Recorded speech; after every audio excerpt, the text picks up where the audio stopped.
Hello and welcome to 20 Good Summers, or welcome back to 20 Good Summers if you're one of our elite cocktail party of devoted listeners. Thank you for saying that. I am Paulina Forskova, and this is my trusty sidekick, Robin. Oh my gosh, Jeff Greenstein. It's going to be different every time, I guess. That's fine. It's fine. I'm afraid so, my darling. I think you're just, and obviously, I tried to think up something last minute, like some sort of a cool moniker for you, and I'm just not coming It's up with fine. anything It's all right. good. That's fine. Like I You said, got Robin this time. it's fine. That Robin. would make me That's right. Batman. I'm your ward, Dick Grayson, whatever that means. I don't know what that is. Okay, so So today's episode. Okay, so a lot of you have written in at this point, actually asking about weddings, about our wedding, about weddings in general, and all of this stuff. And we so want to do this. Like Yes. we're so head up to do a wedding or two wedding episodes, but those will start next week because we have one more little episode that we want to do this week. It was sort of, I guess, fomented by a letter that we got. we got an email from a listener who had some issues. Who had some issues with, Yes. I mean, she had more issues with Jeff. I think she kind of had issues with both of us, Well, but mostly I'm Jeff. going to read this, and she asked that we not use her name, which is entirely fine. Absolutely fine. But wait, before you read Yes. the letter, Yes. I thought that we should talk about our coffee maker because Okay. that makes yes. total sense. You know what? right? Here's the thing. We get all sorts of emails from you wonderful fans and followers. Yes. Okay. You want to know all sorts of stuff. You want to share your own stories. You want to complain about something I did.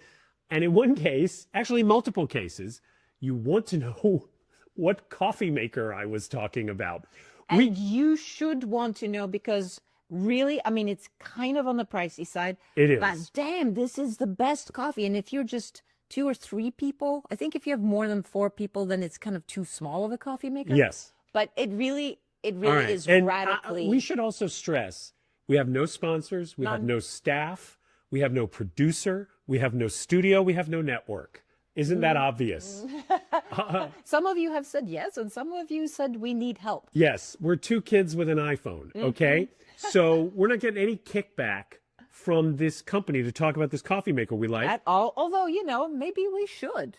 Because we I don't know. Let's truly- see. We Let's see what truly happens. believe in this coffee. But here's what happened. Just to reprise briefly how this thing came into our lives. I was not a coffee drinker, okay? I was told around the time I was like 34, 35 years old, and I was in the business of running television shows while pounding Snapple just plain tea straight from the bottle, That is so 8 or not 9 at a coffee. time. That is not coffee. I know it's not coffee, but I was advised, I was also very unhealthy at the time. Skip that. I was advised that I needed to kick caffeine. So I went completely off it. I drank, decaf coffee, if I drank it at all. But I was not a coffee drinker Nope. until this You were a beautiful sugar woman. pounder, but not I was a coffee sugar pounder, right. But this, I would have lemonade. I would have, anyway. Soft drinks, anything with sugar. Correct, but not caffeinated, okay? And then this evanescent creature wafted into my life, okay? Are you a coffee drinker? I am a coffee drinker. I mean, I grew up in Sweden, which is like, I think the Swedes drink more coffee than just about anybody else. I mean, there's Yes. a fika break, like every what? a fika break. I don't know what that is. Fika is a coffee break, and you have a coffee, and then you maybe have like a sweet saffron bulle, which is like a pastry. You are literally speaking another language. Yes, it's called Swedish. Okay. So anyway, so yes, I was the smell of coffee to me that like it's like it's so homey and pleasant, and it's something that you do as a break in between like not so great real life. Right. You have a fika break. Right. So I love coffee. That was a very long way to say I really like coffee, Right. and I like the smell of coffee. It doesn't always like me back because I have a lot of anxiety issues, as you know. Sometimes the caffeine can get me a little bit too sweaty and nervous, but not if I have like 1 to 2 cups of coffee in the morning. Then that's like the perfect amount. Now, being a kind of partly Swedish, I feel of course, I read the studies that were done in Scandinavia about coffee, which says that if you drink coffee, you just tend to live longer. And It's a since this good is for a you thing. podcast about that beautiful third act of life, which we maybe want to extend our time of vibrance, right, as long as possible, coffee apparently can help with that. Coffee can apparently, or at least it'll speed up time. That's right. So, all of which is to say that when we got together, the morning cup of coffee was part of your routine. And I was like, all right, I'll get into that. And I got into it. Okay. I had gotten much healthier since I had been advised not to drink coffee, and it felt okay to have it back in my life now. So, we were here at your place most of the time. But then we happened to be in Los Angeles at my place, and I had a rather crap coffee maker. I don't even remember where this thing came from, but it was not very good. And I thought, I want to get an excellent coffee maker so that I love this woman so much. I love her so much. I want to give her the best She coffee only deserves available. the best, right? And so I would start shopping for excellent coffee beans. And I went to, guys, I'm a simple man, okay? I went to Wirecutter, all right, on the New York Times website and browsed their top-rated coffee makers. There was one that I love because I love industrial design, okay? I have a Chemex, okay? I don't know how to use the Chemex, but I love how that hourglass looks sitting on the stove with the little wooden collar and the leather strap. I don't know how to use it, okay? But I like good industrial design. So when I saw the Technivorm Mocha Master, I was like, that's an attractive coffee maker. And it comes in dozens of colors. It does. It's got the coolest colors, which is what attracted me. I thought, oh, this is so cute. This is not an exaggeration. I think it comes in 36 colors. Well, So, 3 dozen might be more than, but anyway. but it's there's a lot. There's a ton of colors. So, I mean, the one at your house in LA now It's is butter a yellow. butter yellow, and the Yes. one at my house is pink because, Right. of course, Yeah. I mean, you liked it so much at that I my had to buy house my own, that yes. we gave away the one that we had here and replaced Yes. it. So that's the answer. You know what? But That was a pretty boring story. Sorry. was it?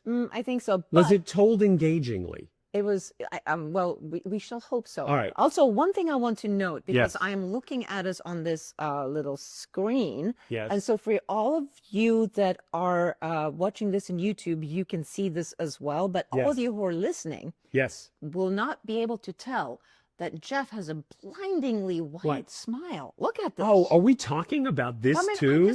I can't stop looking at your teeth. I had mean, them they done. are so freakily white. I had them done. Okay. I'm not going to name check the place where I had this done, but I It will was my say this. dentist. Okay, but wait, here's the funny thing, okay? Several weeks ago, I started getting texts from a random dentist You thought, in New York, and I thought, did my phone find its way onto some junk mail list? And I kept saying, it was like, we are confirming your appointment at the blah, blah, blah Center for blah, blah Dentistry. And I was like, I don't think I did this. And I happened to be like swiping it away on my phone when my beloved said, oh, no, I made that appointment for you. Which I guess was a broad hint that my teeth were a little... darling, I love What? your teeth. I love you. I love everything about the way you look. But, you know, since we are getting married very soon, Yes.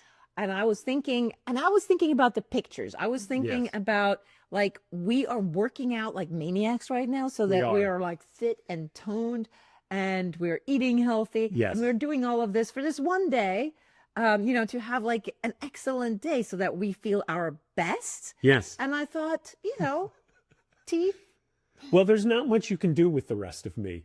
I mean, the fact is there's no hair, so there's no hair to style. There's Right? eyebrows. We could style your eyebrows. I don't doubt that sometime in the next 4 weeks, this lovely woman will be styling my eyebrows because they're a little unruly. But what else can you do with me? You've already changed my eyeglasses. Yes, very important. That, by the way, if you saw our post today of us as American Gothic, you'll see the old glasses that I had, the Oh, old yeah, that's right. rimless, round Steve Jobs glasses that I had The when we ones met. that you thought made you look like Steve Jobs, and I said it made you look like a Danish dentist. No offense to Danish dentists. I mean, they're some of the best dentists around, bet. but maybe you don't want to date one. well, I don't no, I would absolutely date Okay. a Danish dentist if he was really good at what he did. Okay. Point is, I mean, in my former my bride to be made this appointment for me to get jazzed up. Yeah, and now Jeff, now What do you Jeff's think? teeth are brighter than mine, and I don't like it. I'm gonna have to Really? have mine bleached a little more. I mean, it's going to become a competition Totally, as to whose because- teeth are more electrified. Well, we're both crazily competitive, but We- in the best of. Hey, that's an interesting. Well, maybe we'll tackle that on a future episode. Oh, you know, we are about being we're- competitive. We're very competitive, but at the same time, we are a team. So Yes. we are only competing sort Yes, of with each other. no, I mean that would be a problem if we remember Yes. some of our previous relationships were in fact Yes, that's right. competitive Yes. in a bad way. But it's good natured. Yeah, sometimes I have to remind myself to keep it good natured because I get so competitive. I might be a little less than good natured. Fortunately, you have such a good sense of humor about it. I find it absolutely delicious how wildly competitive you are on things that don't count. Well, that's the thing about things that don't count. Card games. I think it's wonderful to be competitive about things that don't count. Yeah, I mean, Games. Terry Real, we talked about this in a previous episode, says, and Chris Rock say competing with your partner is extremely dangerous and potentially lethal to the relationship.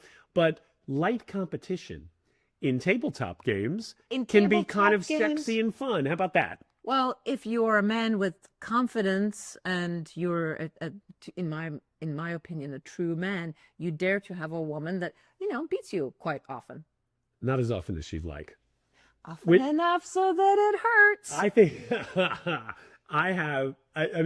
I think it would be your preference if you beat. Well, let me ask you: if you beat me 100% of the time, would that be fun? No, Right. no, it wouldn't. No. I also don't like the, oh, I'm gonna let you win. That's No, bullshit. no. You can't do that. I never even let when I was teaching my kid to play chess. No. Yeah, I never let my kids win. No, you anything can't either. let them win, okay? Because then the victories when they come don't count. Yeah, and then it's also even your sense of winning it doesn't feel that accomplished because if somebody smoothed the way for you, Yes, then what are you- exactly. yeah. But the point about this being that your Yes. teeth are fiercely white, and Is it it makes me. disconcerting? I mean, I don't know. Elite cocktail party of devoted Okay, listeners. you guys can write in and let us All know right, if let me Jeff's know. teeth are too I mean- white. I don't think they're too white. I think Okay. he looks great. Thank you. Okay. I just need to Should get we my teeth up return there. to okay, so we've covered the coffee maker. So now you know the Technivorm Mocha Master. We love it. We get no kickback from Technivorm. It's an expensive coffee maker. Apologies if you look this thing up and go, I didn't pay that much for my car. Well, you'd have a really cheap car. You'd have a really cheap car. Yeah. The first car that I bought when I moved to Los Angeles cost $760. And I still mentally compare any purchase of any size to that car. I know. Should we return to the criticism that we got? Yes, and now let's criticize ourselves. All right, or now we've- actually, let Coffee, gleaming teeth, and criticism Mhm. we feature on our show. Here it comes. Okay. Okay, so this is, she's particularly unhappy with me. Here we go. Great. Compelled to finally reach out after listening to the last episode and found myself cringing at yet another reference to Jeff's ex-wife. I think it is terribly wrong and unfair to reference her so publicly. This is not her choice, and if she is anywhere as private as I am, I feel for her that much more. It must be painful. When you two decided to become a couple, Paulina asked Jeff if he wanted to be public or private. Yes, we talked about this.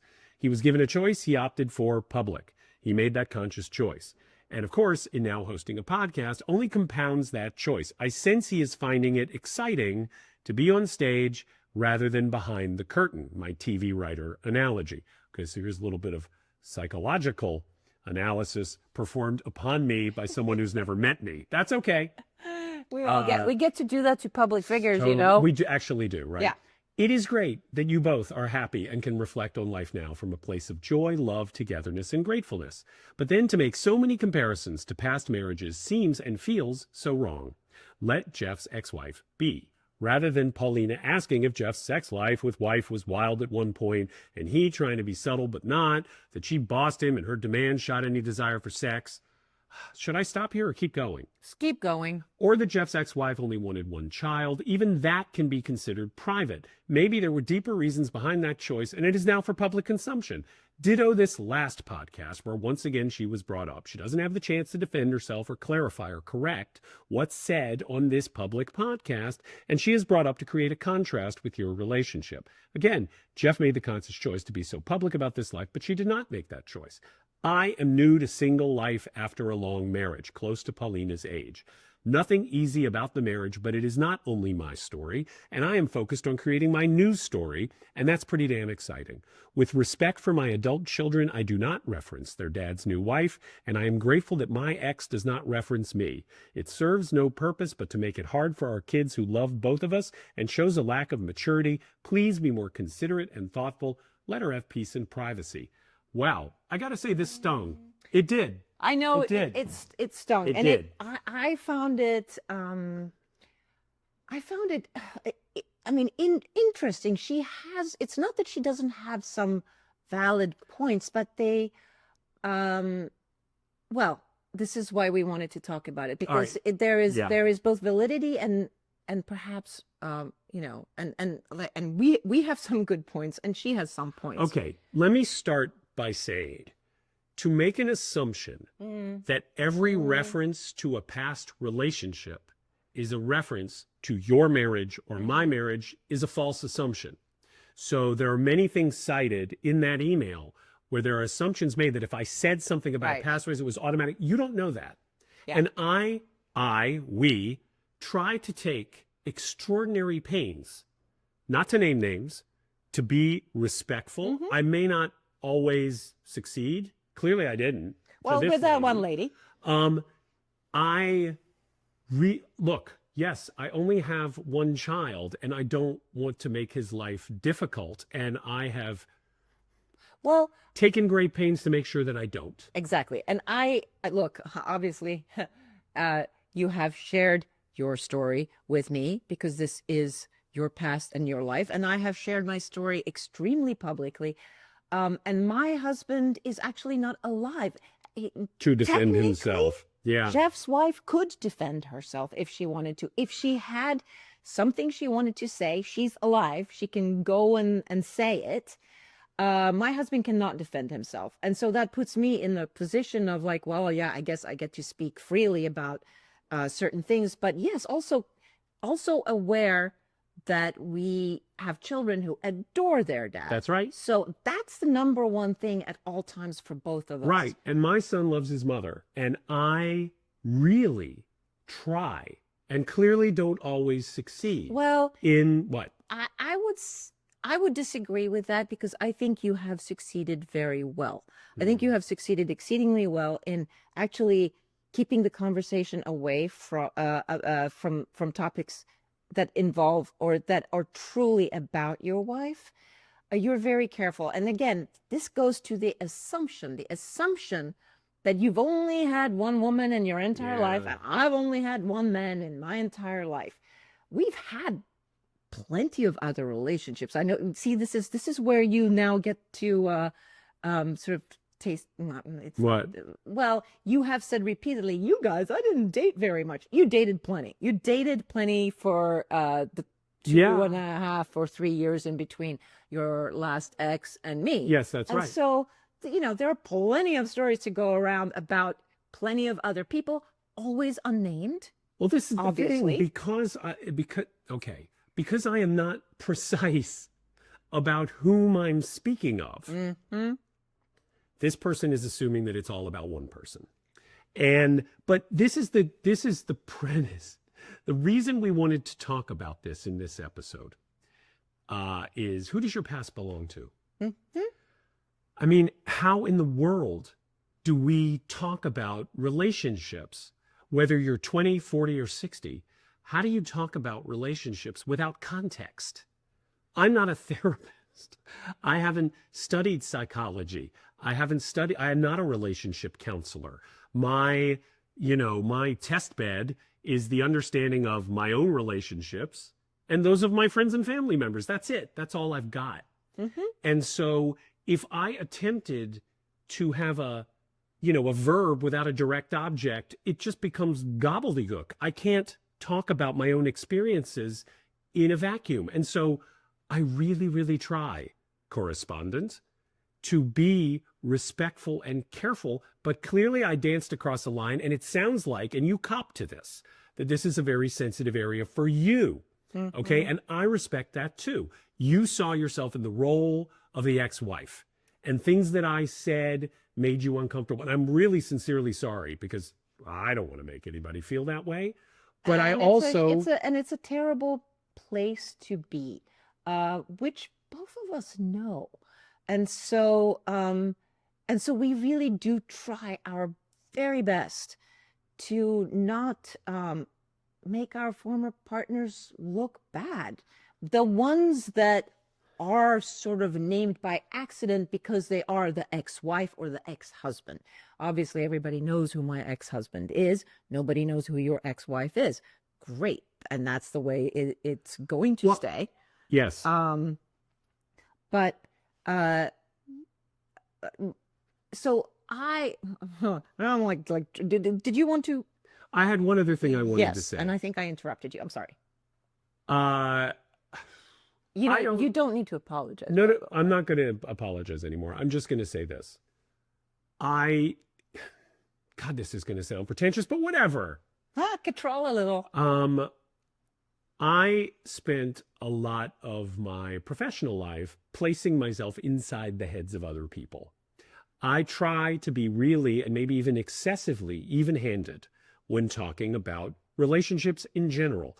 I try to be careful to avoid main character syndrome, where everything I do is perfect and everyone else is the problem. As a matter of fact, you don't have to do this, but there's monologue pinned on my Instagram, which is all about me trying to see the demise of my marriage from my ex's point of view. Those of you who have listened to this podcast know that in our initial conversation, when In you fact, asked this me, is the thing that I found so attractive about you on our first talk on that we had on FaceTime. FaceTime, yeah.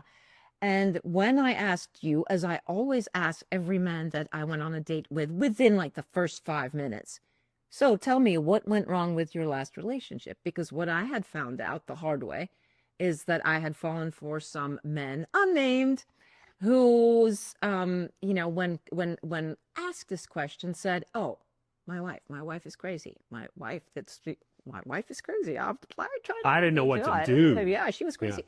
You were the only man, literally, that I've ever met that flipped it and said, well, if you were to ask my wife. And I thought, wow, like that to me is, it was sort of a strangely feminist move. And it's certainly for a guy, and also a strange thing to do, like sort of right in the beginning of a relationship. Well, yeah, this was before But I you talked didn't- about my narrative. You didn't even try to defend yourself. You said you stated it purely from your wife's point of view, and I was so incredibly impressed. And obviously, as the years have gone on, and we have been speaking at great detail and length about our pasts, which, and again, this is in part of what like this episode is about how much past you divulge to your partner. I guess we're in a school of let's analyze every little bit there is, but you are always so incredibly respectful that sometimes it bothers me. You think I'm excessively...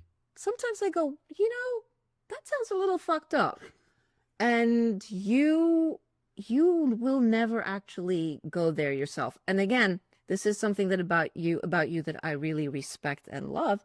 And so I was a little offended by this lady's email as well, because I thought, you don't understand what an incredibly good job my partner is doing of using his life as a tool to be able to speak about events and learning and progress and everything that life is made of, without without pulling his partner in. Much better at it than I am. I Because again, my poor husband is dead and he can't defend himself, and it's really actually fucking not fair. So I try to be as fair as I possibly can be, because of course, you know, uh, every relationship that goes wrong is 50-50, in my opinion. Yeah. I mean, in addressing this writer's concerns, it hit her wrong. Felt bad to her. And I don't want to make people feel bad. And But she admitted that she might have been yeah, but it personalized. doesn't. Yeah, And but you it know doesn't what? mean she's wrong, and it doesn't mean No, it what. doesn't mean she's wrong for herself, but it does mean that she was wrong for us. Maybe. And I think we sort of wanted to, we wanted to kind of like let out some of the pressure, some of the steam.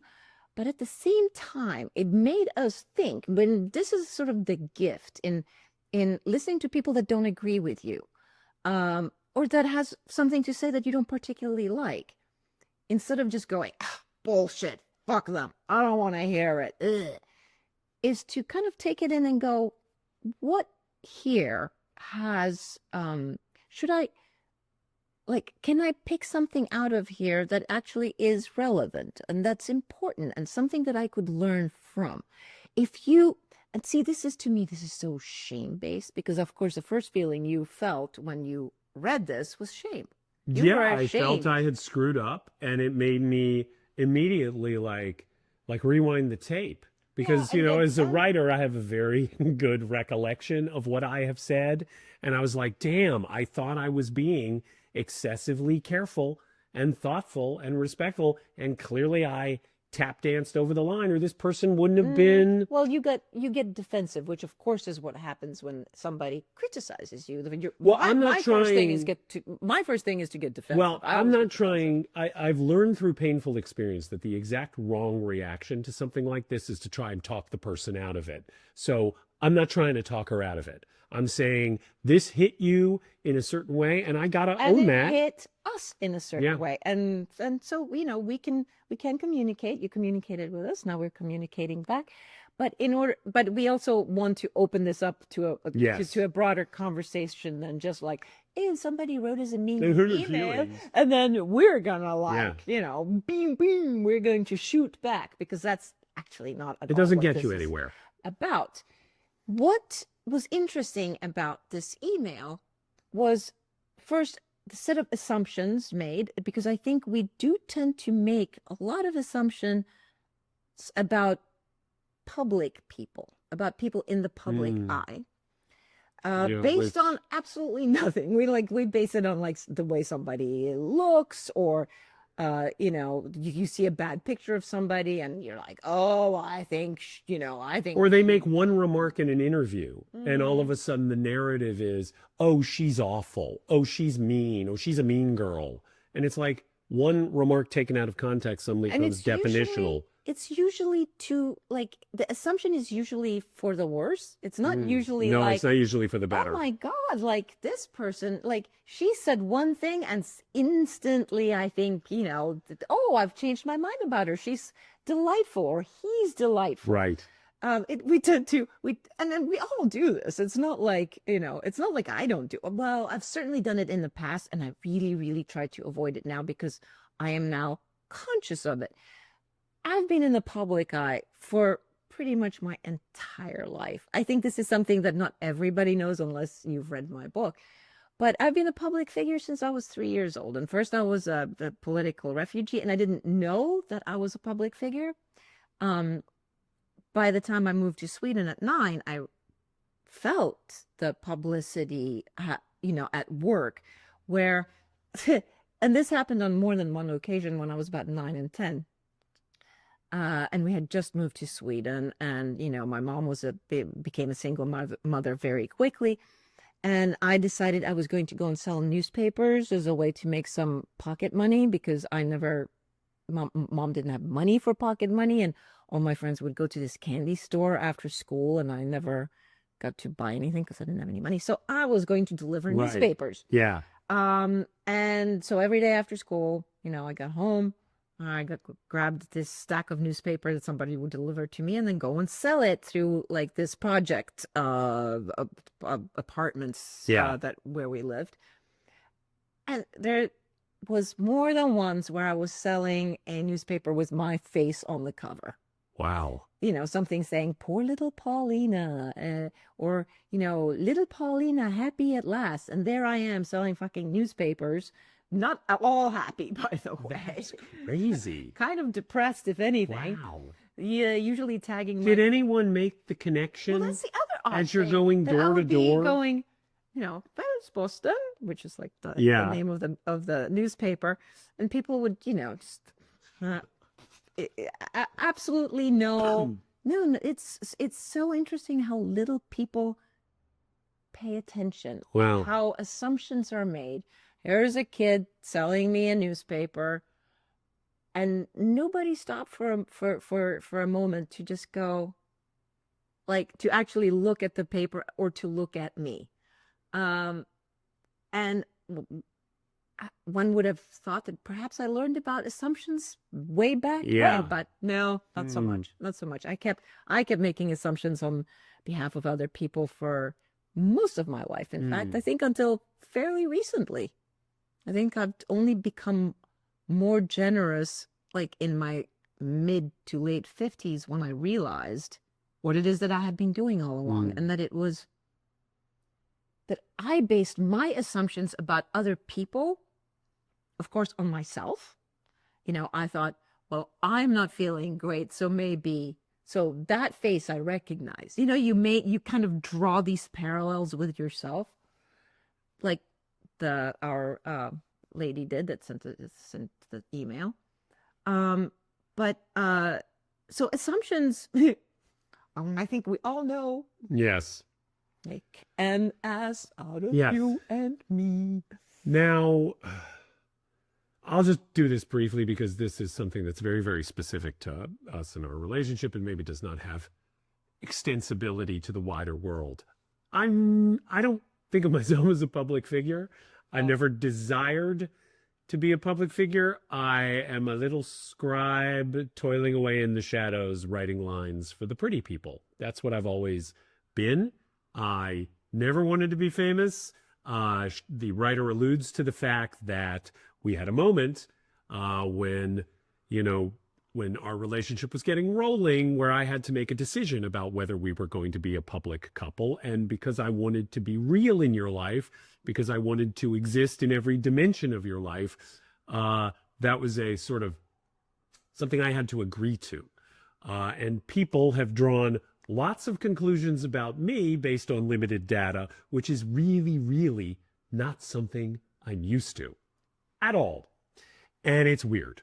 Yeah. And when she talks about, like, Jeff seems to be sort of getting off on his no, guys, I don't know what to tell you. It's, because we talked about this. I was reluctant to do a podcast because For a year. Yeah. I was asking for a year, and he kept saying no. He was not interested for perhaps this very reason. Well, because I it would don't- put you in a spotlight. Well, I don't think I'm very good at doing this. I think I'm very good at conversations. But this public facing aspect, I'm a neophyte, and I absolutely am going to put a foot wrong sometimes because I don't know how to do this. But who doesn't? Who doesn't? Well, who doesn't put a foot wrong? And Tom Hanks. Tom Hanks never does. I think there are instances if we hated Tom Hanks based on some weird assumptions we had about him, I'm sure we could hunt down information on the internet to support our. Dolly Parton. Yeah, no, I don't think you can say anything about Dolly. That's what I'm saying. Some literally- people. Yeah, but it's like God and Dolly Parton. Yeah. Yeah. All right. Well, anyway, so this is I kind of want to now that we've viewed this through the very narrow Yes. keyhole of our own relationship. Experiences and public facing, and how much do you? But you know what? No, before we Yes. widen the scope, I would like to just talk a little bit about other people in the public sphere using their life for material.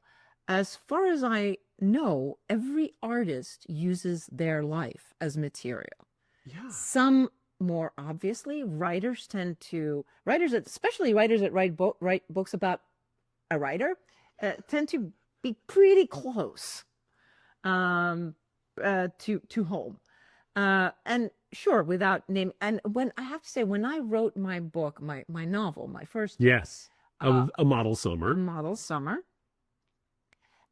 this was it was fiction. I had made up all these characters. I had based the main character Yutina on me, on Yeah. being a 15-year-old sort of, coming from a questionable family background and going to Paris, and so being kind of primed to be taken advantage of. But the book is filled with things I saw, that I witnessed, that I heard about, not things that happened to me. It wouldn't have been that interesting if I wrote a memoir. It would have been like parts of my life that were interesting to me were not necessarily the early years in Paris. That to me is just kind of like, oh God, I was there, and I have and everybody's been, everybody wants to talk about it, and it's not as interesting to me as it is to other people. But this book, when it came out, it was just a complete assumption that this was my life. Just your story. That I had no imagination whatsoever, and I just basically wrote down like Yeah. my diary or my journal. To this was, a lot of the reviews that I got was, about how I'm just writing about my own life. People that didn't know me, that had no idea about Right. my life, Yeah. besides that I was a model at 15. So yes, it was like a writer writing about being a writer. And I was actually dating a man at one point who read the book and thought it was really great, and then would refer to it as events As if that it had was your happened. personal history. Yes. Remember like back when you were, and I was like, dude, that was a book. It's called Wow. fiction. Wow. So, yes, I think artists, you can't create art without using yourself. Yeah. And this is where I enjoyed a decided advantage, because no one has ever asked me if the stuff on Dream On, Friends, Will and Grace, Desperate Housewives, Parenthood, no one ever asks if that's me. Mm-hmm. They don't. I did an entire series called Partners, which ran for a year on the Fox network, which was very explicitly not just about my relationship with my writing partner, but about my marriage. Mm-hmm. Very explicitly. Nobody Back ever did. then, this was the late 90s, we weren't compulsively interviewed about our personal connection to the material. People wanted to know about Jennifer Aniston's haircut. They were not interested in who was writing her punchlines that much. That was a pre-millennial reality, which is long gone. I was explaining to someone, I should stop explaining things to people, but someone on Threads said, was talking about this handful of episodes of Friends we did first season where Ross gets a monkey. And someone had initially said the Friends writers must have been high as kites when they came up with that idea. And so I saw this and I chimed in and I said, actually, no. A team of writers, Adam Chase and Ira Ungerleider, came into the writer's room one day and said, Ross gets a monkey because he wants to seem more saucy and Mediterranean. And we all laughed, and then it was in motion. That's it. That's all it took. Make 12 writers laugh. It goes into the show. And this woman suddenly came back at me and said, oh, so did you realize how much the fans hated it? Because we hated it. It's like, no, we didn't, because there was no internet. No one was talking back at us. No one knew our names. No one cared who we were. And she's like, well, I guess you really didn't care about your paychecks or the ratings. And I said, honestly, you'd be surprised how little thought we gave to the fans and to the ratings. I said, writers' paychecks are not calibrated to ratings. If they were, I would have made $23.8 million an episode.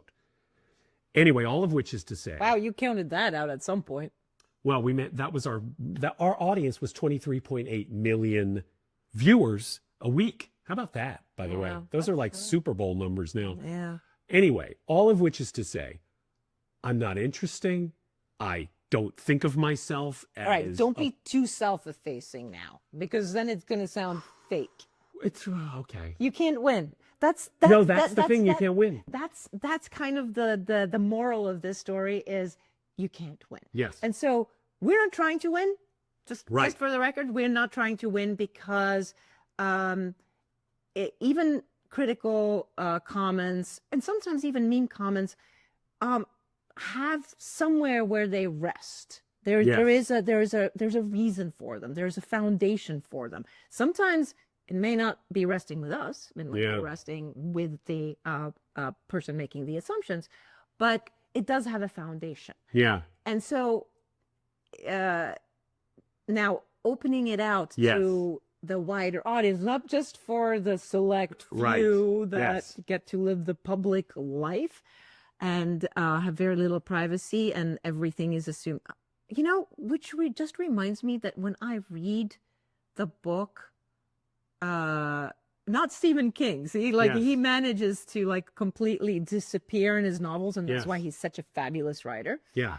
But mostly when I read, you know, great authors, Philip Roth and what's his name that wrote the Rabbit series? Oh, John Updike. Yeah. I mean, when I read, for example, their books, I'm always sort of like putting them in there. I mean, I'm doing the same thing that other people do to me. So, you know, taste of my own medicine, so to speak.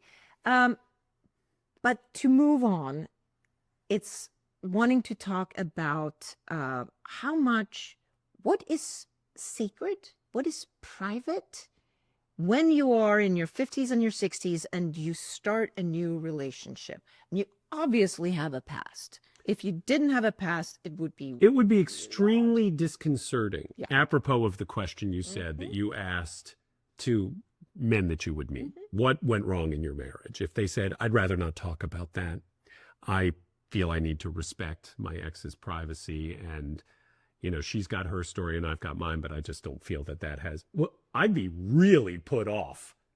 Now, I understand that's not in a public forum, okay, but still, we did a whole episode about baggage. The truth is that you come to a relationship with experiences that were worked out in the laboratory of relationships. So it's incredibly valuable, I think, to talk about what worked, what didn't work. What was the dynamic? Why did it fail? I mean, that's why one of the reasons we wanted to do this podcast was to kind of have a forum to kick around these issues, because it isn't like building a relationship at 20 when you don't know anything. Or at 30, or even at 40. Even at 40. Relationships built in their 50s and their 60s, I think, differ by the amount of wisdom you've acquired on the way. And that wisdom it's all tied into what happened to you and how you processed it.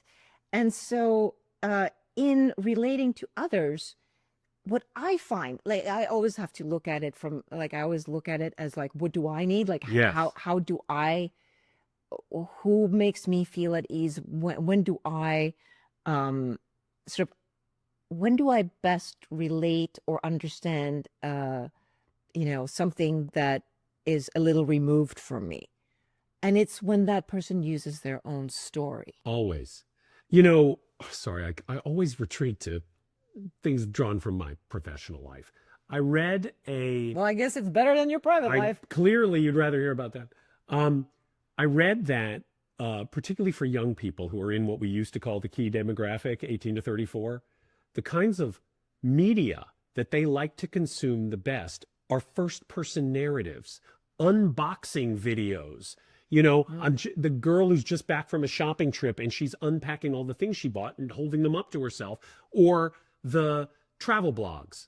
You know, the couple who's on the Orient Express, and they're going to show you what that's like. They tend to be extremely unproduced, first person, shot on an iPhone. The things that young people are most cynical about are things that look polished and processed and pre-digested and written. Yeah. Isn't that funny? So, well, I guess I qualify as young because I kind of feel the same way. Well, I think we all crave that, right? Consuming social media, I am so turned off by slick anything and anything that anything that even has a hint of AI, like, because then I think this may not be true. If it's filtered, I don't want to see it.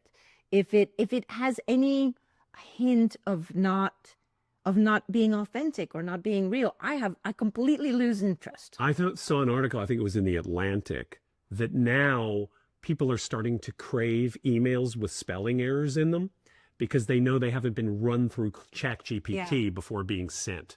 You know that a real human wrote them because they are receive spelled CIEVE. So that didn't get corrected by the bot. So there's a really yappy dog. I don't even think they outside, can and hear it you don't think so? No, I doubt it. But we love that dog. Hear it? Maybe you hear it. It's not a dog we know, is it? It's not ours. Yeah, it's definitely not ours. Okay. Ours doesn't bark that way.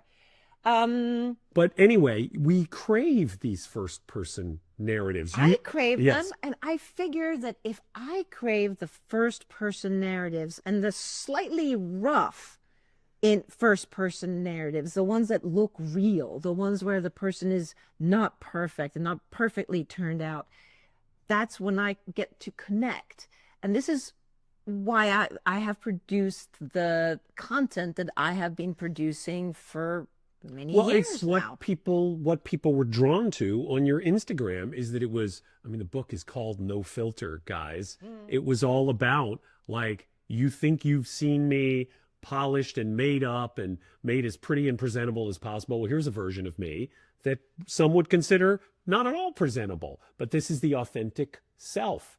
And that's what people were drawn to. Yes. And a part of, being authentic and being myself is giving my story away, is not keeping my secrets. Because again, I feel like, look, my husband did something not very nice towards the end of his life with his will that I found out 2 days after he died.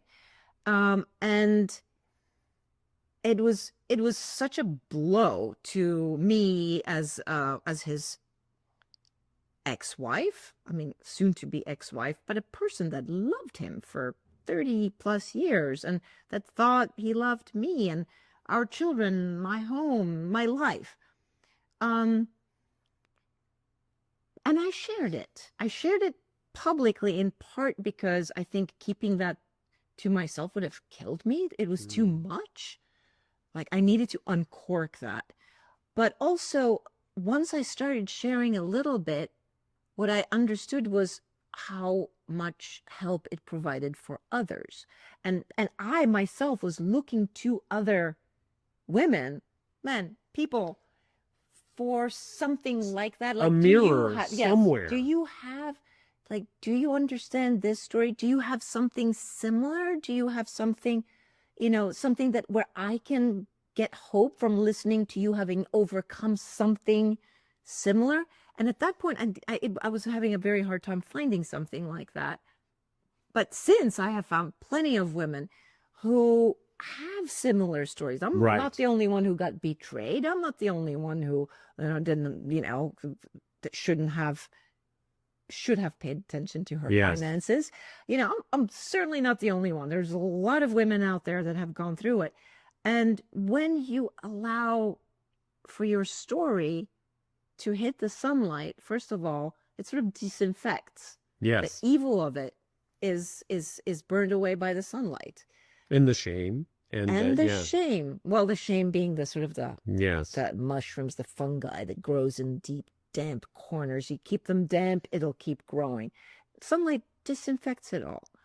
But a part of that was actually taking my story and talking, I guess, ill about my husband because he had done some things that factually that were not very nice. Okay, two things. Oh my gosh, it's amazing to me how the time goes by. We love talking. Two things. I don't know that I've said this on the show, but it's something that is an article of faith with me, that the function of art is to make people feel less alone. Mm-hmm. Whatever that art is. Yeah, to connect. Yeah, to forge connections. Okay. And I believe that when social media approaches the realm of art, it is when that occurs. A lot of people would argue that, whether social media is capable of being that, but I believe in it and I think it's valuable. I've seen it. This is the other question I wanted to ask you. So clearly I got some pushback on my strategy, as rigorous and careful as I thought I was being, maybe not enough for some people. Have you experienced this? You know, you've lived as a public figure for longer. Tell me about, if you care to, times when you've gotten pushback from people in your life and people, randos, about your choice to use your own life the way Yeah. you do. Yeah. Well, I have gotten a lot of pushback, of course. I mean, I think anybody would. Um, the most ferocious pushback, and I have to say now, my Instagram audience, your Instagram audience, oh my God, so much goodwill that it kind of blows my mind a little bit almost daily when I check in. How many people are uh sort of backing me and Yeah, it's backing really nice. us? It's such a sense of community and love that sometimes I feel is not quite deserved. I don't think I'm that good of a person to deserve that much love. Huh. Yeah, I think I'm gonna need to work on that one. But when my husband died and all this shit went down, of course there were so many people that adored my husband's music, right? And they don't want to hear anything bad about him Because they don't want the art clouded by anything negative about the no. artist. I mean, this happens quite a lot. We see it a lot. of like where initially, where if it's debatable, the fans they don't want to hear the bad. Yeah. So the blowback was initially a lot from, I think, his fans that that was truly mean, and just calling me has been, and she got the ride of her life on him, and now she won't let him rest in peace, and I mean, Wow. and much worse. Like that was like some of the nicer things, and it felt. You know how painful it felt from this one email that you got? It was, tons and tons and tons of really vile things about me. And wildly misogynistic, I would bet. Well, yeah, sure, that always plays a part too. Like she got to live the rich life and have the life, and now she's just upset that she doesn't get his money. Completely discounting that I made a lot of money myself at one point. Anyway, and even if I didn't, I'm sorry. Still. It's 33 years. Yeah. I think, I think a partner of, that has been collaborating with you on the home deserves 50%, and that's just the way it should be. But so the blowback was ferocious from people I didn't know. And that is actually, I think, also in part where I kind of wanted to, I wanted to have a voice to sort of clarify, be like, guys, that like, this is my money. This was my money. I'm not, I'm not being like a money grubbing whore, which is, which I was also called. And so this is from the people I didn't know. And then there was the shocking people I did know, my friends, people I loved and I trusted, that at one point when I had been sharing or oversharing in their opinion on Instagram, wrote me, texted me, wrote me emails. This is in the depths of COVID, of course. And they were genuinely horrified. And they all were sort of saying along the same things. You are embarrassing us. You are talking way out of line. Think about your children. Think about the legacy of your children. You should shut the fuck up. Go and take, you might need to up your meds. You may need a new psychiatrist. You may need additional dates with your psychiatrist. And these are people that loved me. How did you respond to that? I was so messed up at that point. It shocked me. It shocked me that people that I knew and loved that were my friends, not like, Rick friends that were like, oh, you don't talk this way about my friend, because my poor husband didn't have that many of his own friends. We the few friends he had were shared. Yeah. It was devastating, and what ended up happening, of course, was that I had to back away from those people and they backed away from me. And then eventually, and again, people are going through their own traumas. And this is something I think when you're in the middle of a terrible thing that's happening to you and somebody might not have the patience with you or might not reach out to you in the way that you want them to, you forget that they might be having their own problems. And this Yeah. is why they don't have the energy to attend to you. And in all of those cases with those people, except for one, it was true that these people were having their own like horrible things that were happening to them at the Right. same time, and they just couldn't deal with me. Mm. And, you know, so they unfollowed me on Instagram and they just didn't speak to me for a while. And then, you know, and then we all sort of grew up and perhaps realized that that's not the best way to go about Seems things. like, because you've told me about this, that eventually healing and reconciliation and understanding occurred, but it took some time. It took some time and it took some talking. It Yeah. took some talking it Do you out. think you understand now why they reacted the way they did? Yes, absolutely. Well, I don't think I could have forgiven them if I didn't know. Mm. And they kind of had to humble themselves. So you met in the middle a little bit. Well, of course, because I had to give them my sort of my sense of believing them. They weren't Yeah. trying to hurt me. They were hurting and they didn't know how to square this. Yeah, it's also worth situation. noting. I mean, everything was so highly ionized Correct. at that time. I mean, it was, as you said, it was during COVID. And of course, you know, his death was sudden and not entirely expected. He had had an illness, but he was on the recovery and so forth. So there was lots of things about it. Everyone was in shock. And Yeah, I mean, my husband died. He died about like 6 months before COVID really hit, but it was all incredibly fresh. yeah. Like so yeah. It was this perfect storm of circumstances. And so no one was their best self at the time, it Well, sounds I think like. I think that is kind of what I'm trying to say. Nobody was their perfect self. But I chose to out the things that were choking me and Yeah. and some of the things that my husband had done were a part of this. Yeah. I had to sort of let it out too, which I only recognized later on, to forgive him, Hmm. to be able, like my friends, the ones that didn't treat me so well at a certain time, you sort of understand that your narrative is not the only one. Mm. They have theirs. My husband had his. And you know, was I responsible for the demise of our marriage? Yeah, 50%. I certainly was. It doesn't feel good to first admit it to yourself Yeah. and to the world, but I'm pretty old hand at it at this point. Well, I But- think, go ahead. This is all, again, all about dredging up. Not dredging up. I don't even think it's dredging up. I think it's, again, Bringing it into the light. bringing it into the light. And this thing that I keep talking about, seasoned woman, Yes. seasoned love, seasoned relationship, seasoned being mature.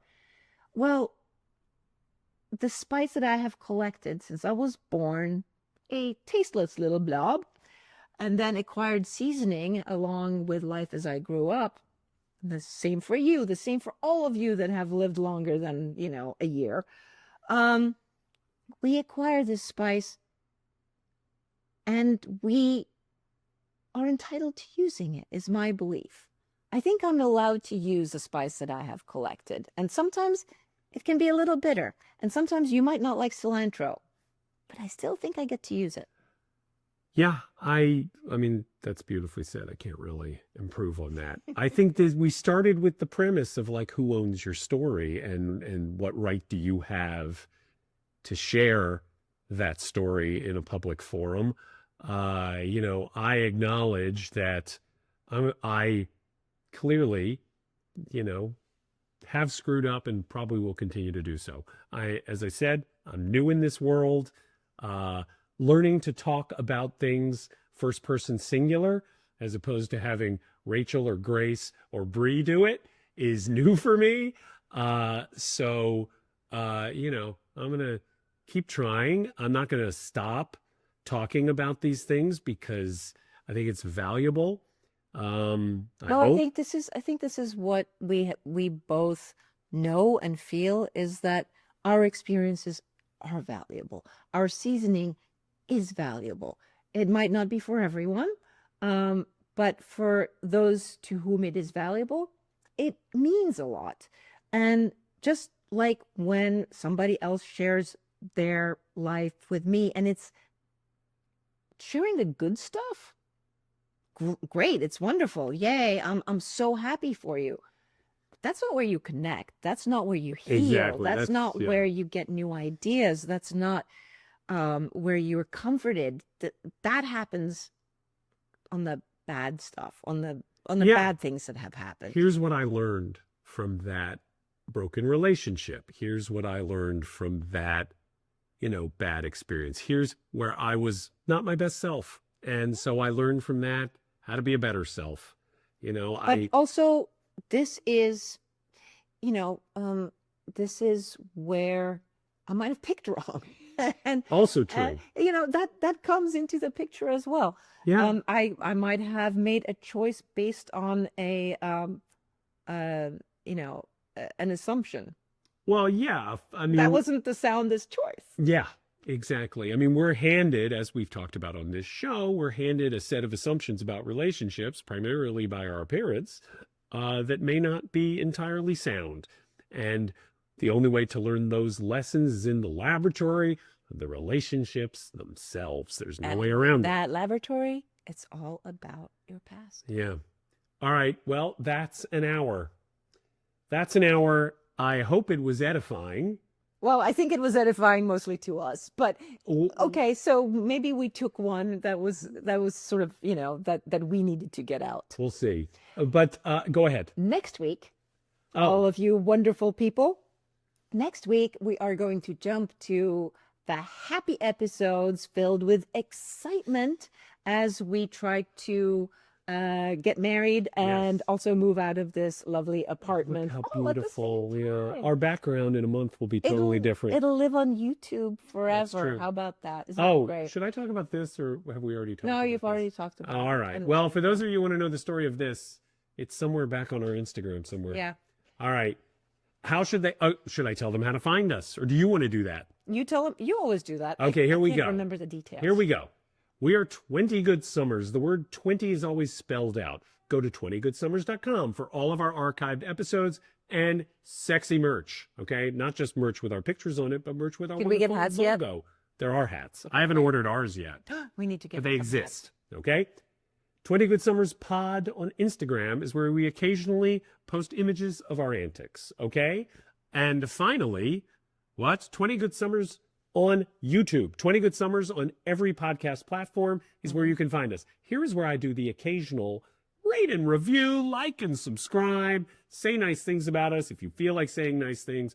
Finally, if you want to contact us, there is a contact form on that aforementioned website that goes straight to us. Or if you prefer composing things in your favorite email program, 20goodsummers, spelled out, @gmail.com.